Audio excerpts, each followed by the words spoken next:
अल्हम्दुलिल्लाहि रब्बिल आलमीन वस्सलातु वस्सलामु अला सय्यिदिल मुरसलीन अम्मा बअद फ़अऊज़ु बिल्लाहि मिनश शैतानिर रजीम बिस्मिल्लाहिर रहमानिर रहीम। हुकूक़े ज़ौजैन कोर्स का हमारा 7वां दिन है और पहला दर्स है। हर मर्द और औरत जब शादीशुदा हो जाते हैं, मियाँ बीवी बन जाते हैं, तो उसके बाद ये माँ बाप भी बनते हैं। अल्लाह जिन्हें औलाद नसीब फरमाता है। अब मियाँ बीवी को एक तो आपस में एक दूसरे के हुकूक का ख्याल रखना है। हुन्ना लिबासुल लकुम व अंतुम लिबासुल लहुन्ना, कुरान पाक सूरह बकरा की आयत में अल्लाह रब्बुल इज़्ज़त ने मियाँ बीवी दोनों को एक दूसरे का लिबास ठहराया, एक दूसरे का लिबास इरशाद फरमाया। यानी 1000 बातों की ये एक बात भी अगर गिरह में बांध ले मर्द कि मैं अपनी औरत के लिए लिबास हूँ, मिसले लिबास, तो लिबास क्या करता है? बंदे को ढांपता है या उसे नंगा करता है, ढांप लेता है। लिबास बंदे को बदसूरत बनाता है या जीनत बख्शता है। जाहिर है अच्छे और ख़ूबसूरत और महंगे लिबास के ज़रिए इंसान अपनी जो है वो जीनत इख्तियार करता है। तो लिहाजा जो शौहर अपनी बीवी के लिए सबसे ज़्यादा बेहतरीन है, दरगुजर करने वाला है, प्यार और मोहब्बत करने वाला है, तो वो बेहतरीन लिबास की तरह है, अच्छे लिबास की, महंगे लिबास की तरह है कि वो उसकी इज़्ज़त और तकरीम में इजाफे का सबब बन रहा है।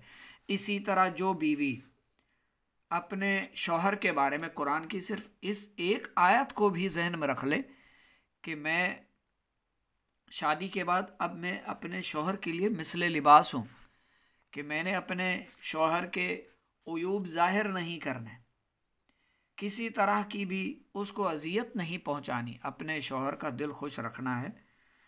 अच्छा, एक और बात भी जहन में रख लें, मियाँ बीवी के दरमियान जो पोशीदा बातें होती हैं, जो राज होते हैं, बाज़ों का छोटी मोटी नोक झोंक पर या झगड़े और फसाद पर वो राज की बातें अक्लमंद मर्द औरत ज़ुबान पर नहीं लाते, लेकिन जो नादान और बेवकूफ़ और जाहिल किस्म के लोग होते हैं वो उन बातों को भी सामने ले आते हैं। लेकिन 80-90% लोग शर्म व हया वाले ही होते हैं और वो एक दूसरे की शर्म व हया की बातों को दूसरों के सामने बयान नहीं करते। बयान करने से कराहियत करते हैं, नफ़रत रखते हैं। तो बीवी को बहुत ज़्यादा प्यार करने वाली शौहर की खैरख्वाह होना चाहिए और शौहर को बहुत ज़्यादा ख्याल रखने वाला, एहसास रखने वाला शौहर होना चाहिए बीवी के लिए। तो एक दूसरे के साथ बाहमी मोहब्बत और प्यार और खुलूस के साथ रहें, एक दूसरे का ख्याल रखते हुए ज़िंदगी गुजारें, तो इंशाअल्लाह अल्लाह की रहमत आपको हासिल होगी। और जब बच्चे होने लगें तो बच्चों की तरबियत के हवाले से भी इंसान को एक अच्छा रोल प्ले करना चाहिए, माँ को भी और बाप को भी। और हर माँ बाप को ये जान लेना चाहिए कि बचपन में जो अच्छी या बुरी आदतें बच्चों में पुख्ता हो जाती हैं वो उम्र भर नहीं छूटती। इसलिए माँ बाप को लाजिम है कि बच्चों को बचपन ही में अच्छी आदतें सिखाएं और बुरी आदतों से बचाएं। जो लोग ये कहकर के अभी बच्चा है, बड़ा होगा तो ठीक हो जाएगा, बच्चों को शरारतों और गलत आदतों से नहीं रोकते, वो लोग दर हकीकत बच्चों के मुस्तकबिल को ख़राब करते हैं और बड़े होने के बाद बच्चों के बुरे अखलाक और गंदी आदतों पर रोते और मातम करते हैं। इसलिए निहायत ज़रूरी है कि बचपन ही में अगर बच्चों की कोई शरारत या बुरी आदत देखें तो उस पर रोक टोक लगाएं और मना करते रहें, बल्कि सख्ती के साथ डांटते फटकारते रहें और तरह तरह से बुरी आदतों की, बुराइयों की को बच्चों के सामने जाहिर करके बच्चों को उन ख़राब आदतों से नफ़रत दिलाते रहें और बच्चों की खूबियों और अच्छी आदतों पर खूब शाबाश दें, उनका मन बढ़ाएं, बल्कि कुछ इनाम दे दें, कुछ रुपए दे दें ताकि उनका हौसला बुलंद हो। इससे कबल बच्चों के हुकूक बयान करूं, एक बात जहन में रख लें बच्चे कोरे कागज़ की तरह होते हैं, इस पर आप जो लिखेंगे वही नक्श होगा। इस बात का ख्याल रहे। बच्चों को दूध पिलाने और खाना खिलाने के लिए वक्त मुकर्रर कर लें। जो औरतें हर वक्त बच्चों को दूध पिलाती या जल्दी जल्दी बच्चों को दिन रात में बार बार खाना खिलाती रहती हैं, उन बच्चों का हाजमा ख़राब और मैदा कमज़ोर हो जाया करता है और बच्चे कै दस्त की बीमारियों में मुब्तला होकर कमज़ोर हो जाया करते हैं। बच्चों को साफ़ सुथरा रखो, मगर बहुत ज़्यादा बनाव सिंगार मत करो कि इससे अक्सर बच्चों को नज़र लग जाती है। बच्चों को हर दम गोद में ना लिए रहो, बल्कि जब तक वो बैठने के काबिल ना हो तब तक, और उसके बाद बैठने के काबिल हो जाएं तो उन्हें बिठा दें। किसी चीज़ के सहारे उन्हें बैठने की आदत डालें और इस तरह बच्चों की कमर भी मजबूत होगी और जब चलने फिरने लगें तो उनको चलना फिरना सिखाएं और ऐसी सहूलतें उनको फराहम करें जिनके आसरे से वो चल सकें। बाज़ औरतें अपने बच्चों को मिठाई कसरत से खिलाया करती हैं। ये सख्त मुज़र है। मिठाई खाने से दांत ख़राब और मैदा कमज़ोर और बकसरत सफरावी बीमारियां और फोड़े फिंसियों का रोग बच्चों को लग जाता है। मिठाइयों की जगह ग्लूकोज के बिस्कुट बच्चों के लिए अच्छी ग़िज़ा हैं। बच्चों के सामने ज़्यादा खाने की बुराई बयान करते रहो कि ज़्यादा खाना बुरी बात है और हर वक्त खाते पीते रहने से बच्चों को नफ़रत दिलाओ।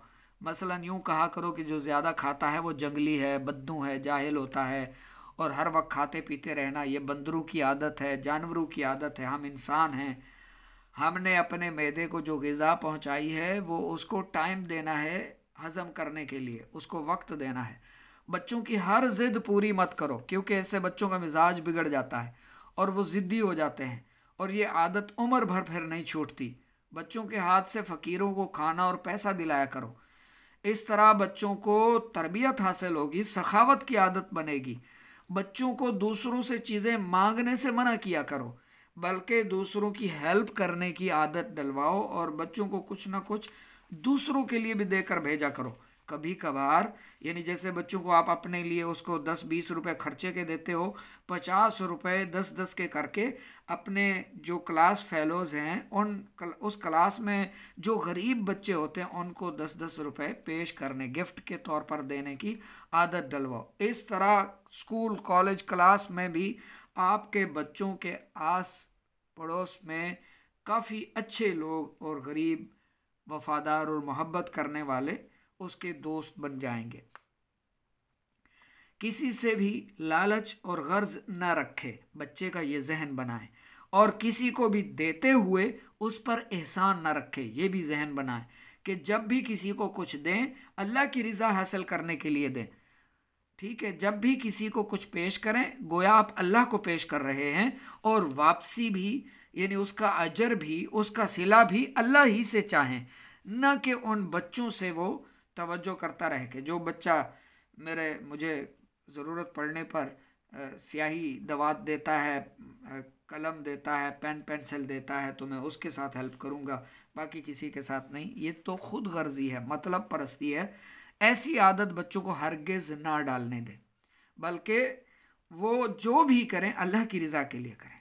गुस्सा करना, बात बात पर रूठ कर मुँह फुलाना, बहुत ज़्यादा और बहुत ज़ोर से हंसना, खा मखा भाइयों बहनों से लड़ना झगड़ना, चुगली खाना, गाली बकना, इन हरकतों से भी अपने बच्चों और बच्चियों को महफूज रखें। इसका तरीक़ाकार क्या है?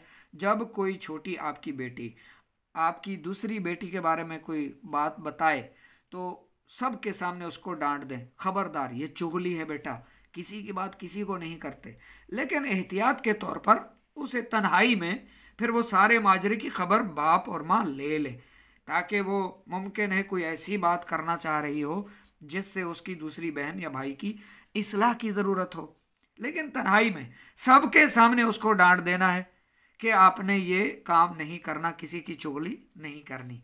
गीबत और चुगली बुरी बात है। इस तरह उसका जहन बनेगा। और अगली बात के जो वो बात बताना चाह रही है भाई की या बहन की, वो माँ बाप को तन्हाई में सुन लेना मुफीद है, यानी उसको तन्हाई में बुला के उससे पूछ ले, ताकि उससे अगर कोई इस्लाह का पहलू निकलता है किसी का तो उसके ज़रिए इस्लाह कर दे। बच्चे के चीज़ें तोड़ फोड़ करने पर उसको मारें, हल्की मार, यानी ऐसी ज़्यादा सख्त मार ना हो, और चेहरे पर तो हरगिज़ ना मारें। ऐसी मार नहीं मारनी चाहिए जिससे बच्चे को ज़र्ब पड़े, यानी निशान पड़ जाए। और बच्चे को डांटें, मुनासिब सज़ा दें ताकि बच्चा फिर दोबारा ऐसा ना करे। इस मौका पर उस बच्चे से दूर हो जाएं, हंसता मुस्कुराता चेहरा आपका वो ना देखे, लाड प्यार ना करें, ताकि बच्चा जहन और दिल और दिमाग में ये बात बिठा ले कि मेरे ऐसा करने से मेरे माँ बाप को दुख होता है, तकलीफ़ होती है, वो मेरे दोस्त नहीं रहते, वो मुझे प्यार नहीं करते बल्कि डांटते हैं, मार पड़ती है, तो आइंदा मैंने ऐसा नहीं करना। तो इस तरह बच्चे की आप आदतें सुधार सकते हैं। लेकिन अगर आप ये सोचें ओए मेरा चुन्नू मुन्नू, बस ये तो अब इसका दिल टूट जाएगा, बस ये होगा वो, बस प्यार देना शुरू कर दिया, वो दोबारा भी ये गलती दोहराएगा, बल्कि कई बार दोहरा कर अपना भी सर फोड़ेगा और किसी और का भी नुकसान करेगा। तो बेहतर है औलाद की इस्लाह के लिए वक्ती तौर पर एक वक्त में उसे डांटना, एक दो थपकियां लगा देना और उससे मुंह फेर लेना कि वो आपको हंसता मुस्कुराता ना देखे। थोड़ी देर के लिए मुंह बनाए रखें ताकि बच्चे को एहसास हो कि मैंने गलत किया है और इस गलत करने की बिना पर मुझे अब डांट भी पड़ी है, मार भी, तो आइंदा मैंने ये काम नहीं करना। कुछ वक्त गुजरने दें इसी हाल में। अच्छा, बाज़ माएँ और माएँ वगैरह जो है उनका और वालिदैन का ये शिकवा होता है कि बच्चे ढीठ हो गए, ज़िद्दी, कहना ही नहीं मानते। तो एक बात नोट कर लें, जहन में रख लें, माँ बाप, जब भी आपका बच्चा कोई गलती करता है आप डांट देंगे। सुबह डांटा, थोड़ी देर बाद डांटा, थोड़ी देर बाद डांटा, थोड़ी देर बाद हल्के धक्के लगा दिए, दोपहर को डांटा, रात को डांटा, स्कूल जाते डांटा, वापसी पर डांटा। हर वक्त डांटते रहने से बच्चा ढीठ बन जाता है, ज़िद्दी बन जाता है। हर वक्त मारना भी बच्चों को नुकसानदेह है। एक दिन में वो 3-4 बर्तन तोड़ दे या 3-4 बार उसने गलतियां कर दी तो उसको 3-4 बार मत मारें, एक बार मारना काफ़ी था, बस एक बार डांटना काफ़ी था, और वो भी कभी कभार। और फिर बच्चों को सुधारने के लिए यूँ भी कह सकते हैं, मैं आपको ये चीज़ नहीं लेकर दूंगा, मैं आपको ये चीज़ नहीं दूंगी, अगर आप ये नहीं करोगे, आप नमाज नहीं पढ़ोगे तो मैं आपको पैसे नहीं दूंगी, आपको चीज़ें नहीं दूंगी, चीज़ें ख़रीद कर नहीं दूंगी। तो इस तरह करके यानी बच्चों को पैसों और चीज़ों का लालच देकर उसको अच्छी अच्छी आदतें सिखाएं कि ये करोगे तो यूँ करूँगी, ये कर लोगे तो फिर मैं ये कर दूंगी। तो इस तरह बच्चों की शुरू से ही अच्छी तरबियत की जाए। बच्चियां जब बड़ी हो जाएं और बच्चे जब बड़े हो जाएं, इनके एक तो बिस्तर अलग कर दिए जाएं और फिर इनको अखलाकी तरबियत और गुनाहों के बारे में भी, हलाल और हराम के बारे में भी कुछ ना कुछ बता दिया जाए कि एज ए मुस्लिम हम पर ये काम हराम है और ये हमारे लिए जायज़ है। इस तरह हम अपने बच्चों की इस्लाह और तरबियत करेंगे तो बच्चे भी हमारे मुआशरे के बेहतरीन इंसान बनेंगे।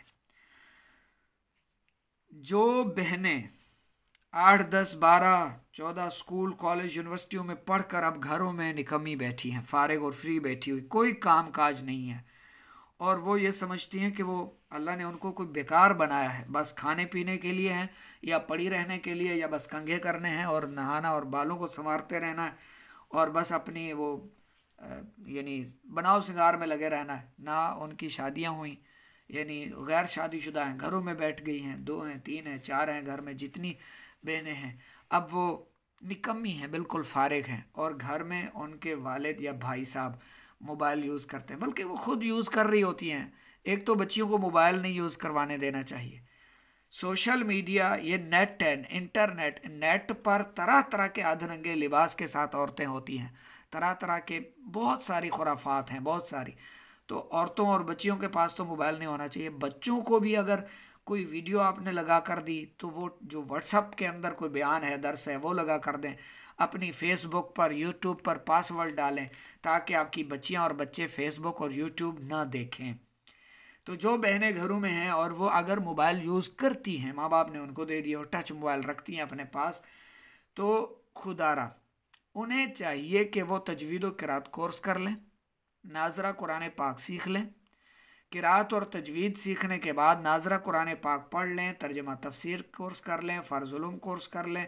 ये छोटे छोटे कोर्सेज़ जो हैं वो करके ख़ुद ऑनलाइन पढ़ाना शुरू कर दें ऑनलाइन 2 बहनें जो घर में बैठी हैं या 3 बेटियां जिनकी बैठी हैं और उनका भी रिश्ता नहीं हो पा रहा, तो 14-14 उन्होंने स्कूल पढ़ा हुआ है, 12-13 तक उन्होंने स्कूल पढ़ लिया है, अब वो बेकार बैठी हैं, नेट पर लगी रहती हैं, टिकटॉक देखती हैं, स्नैक देखती हैं, कुछ भी देखती रहती हैं, अब वो फ्री है, फारिग हैं, तो अपनी कब्र व आखिरत में आग जमा करने के बजाय, अंगारे जमा करने के बजाय फूल जमा क्यों नहीं करते? ये दीनी कोर्सेज करें और ऑनलाइन पढ़ाना शुरू कर दें।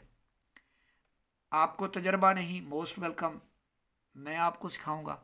0306-786-4192 +923067864192 ये हमारा व्हाट्सएप नंबर है और बिल्कुल फ्री।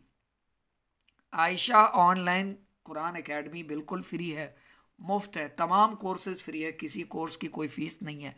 इस्तिखारा भी मुफ्त में किया जाता है, ख्वाबों की ताबीर या रूहानी इलाज या तिब्बी मशवरों के लिए भी आप फ्री में रब्ता कर सकते हैं, हमारी कोई फ़ीस नहीं। आप दुआएं हमारे लिए करते रहें, आपकी दुआएं इंशाअल्लाह हमें किफ़ायत करेंगी। अल्लाह रब्बुल इज़्ज़त आप सबको इज़्ज़तों, अज़मतों, रिज़्क़ की वुसअतों से नवाजे, माला माल फरमाए। तो हमारा एक ही मिशन है, जज्बा है कि हमें अपनी भी इस्लाह की कोशिश करनी है और सारी दुनिया के लोगों की इस्लाह की कोशिश में मसरूफ़ रहना है। तो दूसरों की अच्छी तरबियत करना, दूसरों की इस्लाह और तरबियत करना बहुत बड़ा सवाब है, दूसरों की रहनुमाई करना बहुत बड़ा अजर व सवाब का ज़रिया है। अल्लाह रब्बुल इज़्ज़त की रज़ा पाने और सवाब कमाने की नीयत से सवाब के हुसूल के लिए ये सिलसिला हमने जारी रखा हुआ है।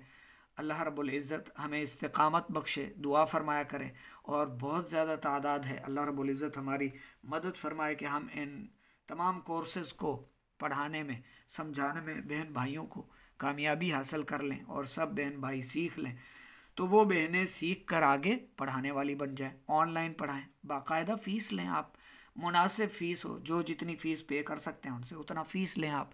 तो इस तरह इंशाअल्लाह आप जो है वो घर में निकम्मी नहीं पड़ी रहेंगी, दूसरों पर बोझ भी नहीं बनेंगी, और आप कुछ ना कुछ कोर्सेज करवा कर आप कुछ ना कुछ अपना बनाती भी रहेंगी इंशाअल्लाह।